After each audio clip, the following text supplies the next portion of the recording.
Hello, everyone. I hope you're finding your Sunday evening doing well and looking to Jesus. Um, it's raining here, been raining for several days, and it looks like we're going to continue to get some rain. So I thought I would get in here and just share my thoughts with y'all. There's a lot going on in this world right now, and especially here in America. Um, we are facing some really hard times, I believe, personally. We've got an administration in office right now that don't have a clue, or they are totally bent on destroying this country as far as a country as being a capitalistic republic, that looks to God and to do things in a conservative way. They are totally trying to destroy us. They want to make us government dependent. They're trying to make the people dependent upon government, and it seems like they're doing a pretty good job. I mean, this administration is so bent on making sure that the Trump era policies uh, don't exist. So this is why we got Crazy Joe in there, and he's he's signed all these executive orders to reverse anything that Donald Trump did.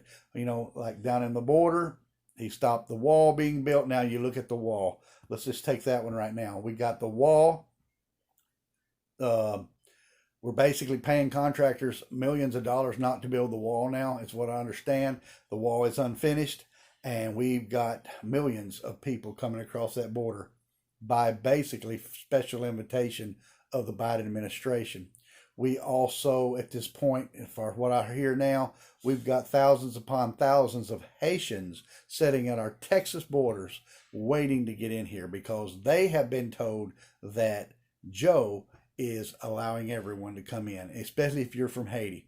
So this is where we're at, and I'm just telling the people, I'm going to tell you, we as a nation cannot continue to bring in this large amount of dependent immigrants that are illegal. We cannot. The taxpayers of this country are already burdened so much. The workers are so burdened that we can't pay the bills. And we're hearing about Social Security running out of money and this program running out of money. But at the same time, we've got administration just is telling everybody, if you've got problems anywhere in the world, if you've got problems, come to America. And they're doing it, and they're coming. And the real reason is it's not because of economic hardships or anything like that. The real reason is they want these people to come over. They want them to vote to vote and to continue to vote to keep them in office. In other words, this is a power grab. This is a reaction to the electoral college. So when they bring these people in, they're sending them to places like Florida or Texas, because that's all they really need is a few more states, and they can lock it up because they've already got California and they've got New York, and so that's what they're really looking to. That's in my opinion, that's really what's behind all of this. It has nothing to do with humanitarian or anything like they try to claim. It's so we got that, we got the border, we've got abortion. Now they want to take our tax dollars and pay for abortions and things like that, even in other countries. Okay, you got Joe Biden that when he gets in office, he wants to eradicate anything that Trump did. So the first thing he wants to do is eradicate the Keystone Pipeline.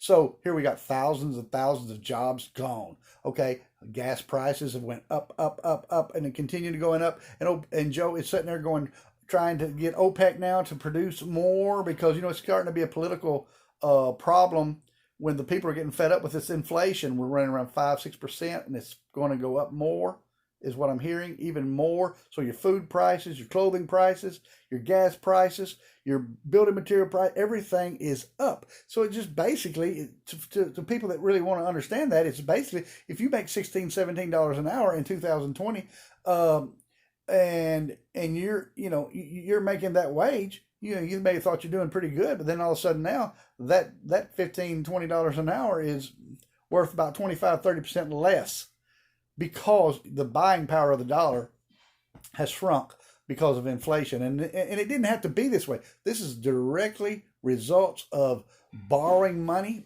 spending packages to bail out California and New York City and all these places. That's where the money's going.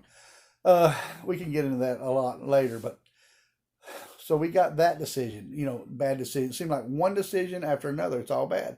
The Afghanistan, look at that. I mean, how many,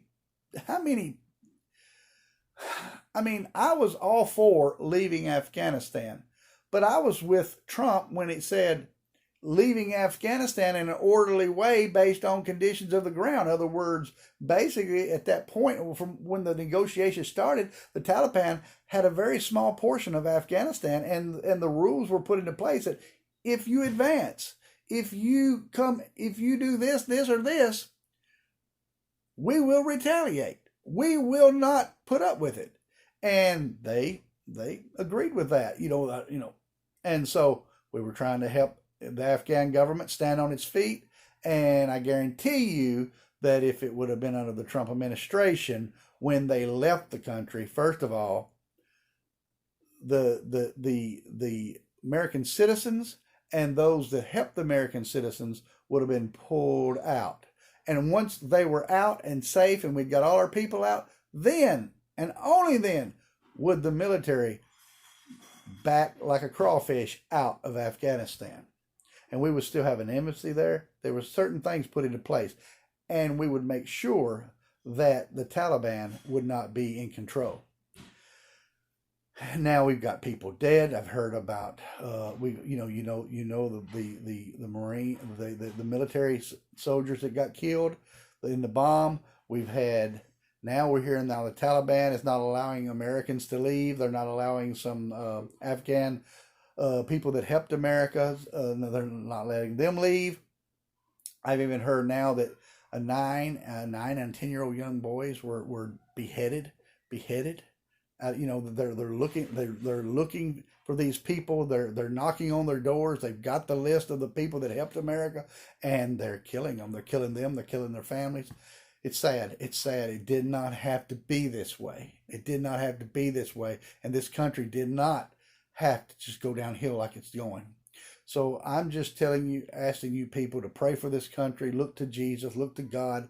Look to the basic biblical principles and stand upon them. And do your part. Do what's right. Stand against this stuff. The Constitution of the United States of America is the law of the land. And that's what we as Christians are to submit ourselves to. We are not to submit ourselves to tyranny. And we are to hold fast to that which is good. And you know what? I believe this with everything I got. Evil prevails when good men do nothing. So I'm telling y'all, I'm not going to sit back and do nothing. I'm going to pray.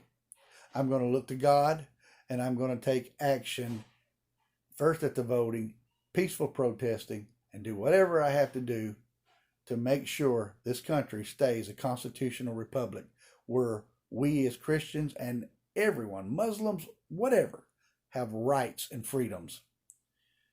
And now also, last thing is now the government is wanting to force vaccines upon the people. Did you ever really believe that we would live in a time where the government, the president of the United States would get on national television and talk down and talk like he's scolding little children, and now going to try to force people to take the shot? Something it's crazy. It's totally crazy.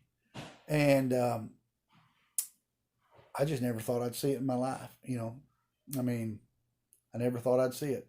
The only people that have rights is the people that stand with the socialistic woke society. If you're part of that group, BLM, Antifa, rainbow flag flying people, you got it made. But boy, if you're a American loving, state loving, constitutional republic loving, God loving person, they've got a bullseye upon you, and you better know it, and you better get wise to it, because they're going to come after us sooner or later, and we got to be ready. So anyway, I just wanted to say hello to everybody and just share my thoughts and my frustrations.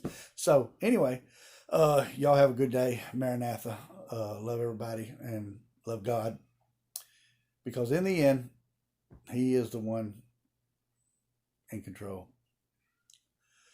But I don't think he's real happy with what's going on right now, because it goes against the principles of God and his word. Man shall not live by bread alone, but by every word that proceedeth out of the mouth of God. And it's sad. We're living in a time where we can't even get parts. I went to a motorcycle shop yesterday, and they were talking about they can't get bikes. I mean, they got hundreds and hundreds and hundreds and hundreds or thousands of bikes sitting in warehouses in Mexico, and they can't even get parts for them. Okay, because the parts, I'm thinking the tires are coming out of here, United States, which United States, for some reason, we don't got no workers. I went to a place yesterday, went to two places, tried to find a place to eat, sit down and eat. But everywhere I went in Columbia, Tennessee, had signs on the door, lobbies closed for lack of help. Wasn't COVID. It was a lack of help. Just here in Tennessee the other day was announced that there's 500,000 job openings. And we don't got people to fill them, because the government is paying people to stay at home. You can go get your little free housing, food stamps, whatever else you need. The government is bent on destroying this country. And that's part of their plan. Anyway, I just want to get off here because I'm going too long, and this won't never download here anyways. I mean, this is upload, whatever you call it. So anyway, Maranatha, Lord bless y'all, and y'all have a good day. Thank you.